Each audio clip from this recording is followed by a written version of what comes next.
ஏன் நம்ம பயப்படுறோம், ஏன் கலங்குகிறோம், இந்த மாதிரி அலைகள் கொந்தளிப்பு கண்டு கலங்குறோம் தெரியுமா? நம்ம கர்த்தர் செய்த பெரிய காரியத்தை அநேக சமயத்துல மறந்து விடுகிறோம். அதை நம்ம யோசிப்பதே இல்லை. இப்ப இருக்கிற பிரச்சனை பார்த்து கொண்டு இருக்கிறோம். இதை விட பெரிய பிரச்சனை வந்தது, கர்த்தர் உங்களுக்கு அதை மாற்றி கொடுத்திருக்கிறார்.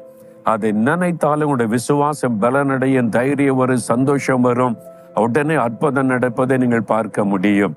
என் வாழ்க்கையில கூட ஏதாவது நெருக்கம் பிரச்சனை வரும்போது ஆண்டவருடைய பாத்துல அமர்ந்து இதுக்கு முன்னால் இப்படி பிரச்சனை வந்திருக்கான்னு சிந்தித்து பார்ப்பேன்.